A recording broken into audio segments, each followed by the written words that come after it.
హత్య కేసులో నిందితుడికి యావజ్జీవ ఖైదు విధిస్తూ న్యాయమూర్తి తీర్పు చెప్పారు.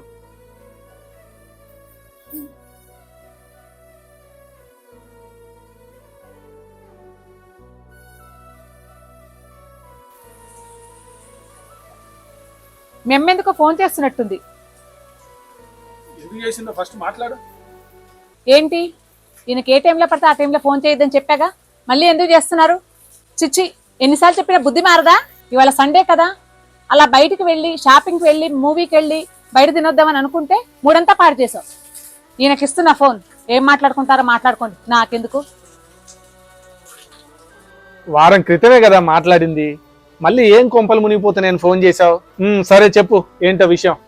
ఏం లేదురా, అది అది యావజ్జీవ ఖైదు అంటే ఏంటి? అది అడగటానికి ఫోన్ చేశావు. హత్యలు, తీవ్ర నేరాలు చేసిన నేరస్తులకు ఆ శిక్ష విధిస్తారమ్మా. ఎందుకు నాన్న? ఎందుకేమిటి, అలాంటి శక్తులు సొసైటీకి ప్రమాదం, అందుకే వాళ్ళని లోపలేస్తారు. లోపలేస్తే ఏముంది, చుట్టాలు ఉండరు, స్నేహితులు ఉండరు, కట్టుకున్న వాళ్ళు ఉండరు, కన్న వాళ్ళు ఉండరు, కనీసం పలకరించే దిక్కు కూడా లేకుండా ఒంటరిగా అలా కుమిలిపోవాల్సిందే. మరి నేనేం చేశానండ్రా? నాకెందుకు ఈ శిక్ష? అమ్మా, ఏం మాట్లాడుతున్నావు? నేరం ఏంటి, శిక్ష ఏంటి? ఇప్పుడు నువ్వు వివరించావే, అచ్చం అలానేరా. చుట్టాలు రారు, స్నేహితులు రారు, కట్టుకున్నవాడు లేడు, కన్నవాళ్ళు రారు.